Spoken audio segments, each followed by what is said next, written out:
Dragi moji, drage moje, poštovani, dragi poštovani moje, pozdrav, salam aleikum. Evo javljam vam se odavde iz jednog parka. Tamo iza je centar grada Trentu u kojeg sam ja došao davne, 96. augusta 1996. Ali dobro, ajde da krenemo sa naslovom ovoga videa. Amele Tuka, da te pitam za Suada Kaknju.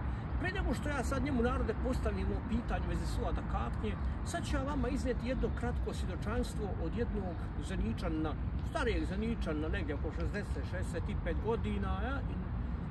To je bilo, ako se sjećam, jula 2021. I tako smo ti ja, kao i svake godine, išli smo ti idemo u Bosnu 2018. Idemo svake godine, ja i moja djeca iz prvog braka, nije bila žena ova sadašnja žena. Ali dobro, nećemo sad o mojim brakovima, aj dobro. I tako ti ja i moja djeca odemo u Ćevabdžincu, Pikolo, evo tamo kad se crkvica silaze u shopping centru, velikom shopping centru u Zenci. I sad šta je bilo, kako sam ja tu upoznao tu familiju, nisam, ne znam šta i kako, valjda trebalo da se pomakne. I mene pita ova gospođa, jeste vi Zeničanin? Nisam ja Zeničanin, ja sam samo u prolazu, tako to.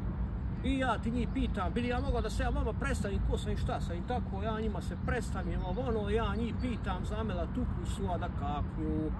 Da li znaju ko je Amela spašavao ljeta 2013. I tako ti ja njima ispričam svu priču, ja ti tu pričam. I ja ti sve malo pomalo istrisam taj artiljerijsko-raketni borbeni komplet.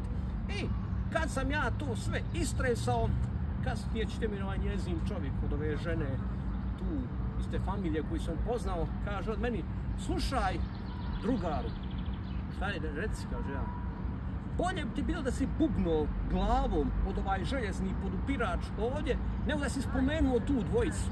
Mislim na Suada Kaknju, Amela Tuku. Šta bola go, šta reče ja onako zabezeknuo, čuješ šta ti kažem, bubni bola glavom od ovaj podupirač, ali ne spomeni tu dvojicu. Pa šta je u pitanju, hajde reci, hej, drugar moj, šta ja sve znam o njima dvojici? Kad bi ja tebi počeo pričati o njima dvojici, šta ja sve znam, ne bi ova priča završila ni do sabaha, tada baš bilo vrijeme jacije namaza. Ja sam tada, narode, stvarno ostao zabezeknut, ja njemu govorim, hajde, može li bola ovako nešto ukratko? Ne može, bola, to je toliko duga priča da ja ne mogu to tebi ispričati u 10 minuta. I tako mi smo se tu i razišli. Ja sam, narode, sad, danas ja se kajem što ja tom čovjeku nisam zatražio broj telefona, pa da mi ovako preko Vibera, preko Whatsappa da razmijenimo te informacije. Ja bi o tome pisao, ali nažalost ja ne znam, ali ipak mislim da taj čovjek što bi meni to sve pričao, ja vjerujem da je čovjek u pravu. Pa nek je 50% neistina to što čovjek kaže, opet dobro je, znači istine ima. Sad, da ja pitam tebe, Amele Tuka, pošto vidim da šutiš nakon svo ovo vrijeme, u kakve te prljave vode, u kakve te pogane rabute vukao Suad Kaknju, pa sad ne smiješ odgovoriti, jer to Suad Kaknju drži pod konstantnom prijetnjom šahmat, pa zato ne smiješ odgovoriti.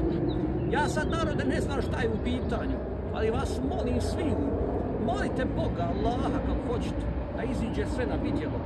Nešto ima, narode, nešto se golemo krije u svoj toj priči. A sad da vam kažem i ovo, narode, dobro se sjećam, baš te 2021. ja susrećem jednog Zeničana, mog prijatelja odavno. Prvo smo se mi na Facebooku poznali tamo negdje 2014. 15. pa se kasnije uživo poznajemo.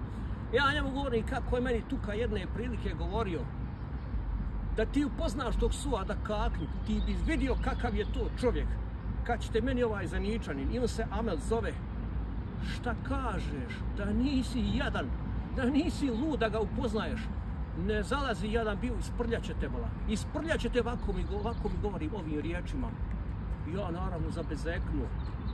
I evo, narode, kaže vam, molite Boga, nešto se krije golemo u svoj toj priči na relaciji Amel Tuka i Suad Kaknju. Nešto ima čim Tuka ne smije da odgovori na sve moje prozivke do sada.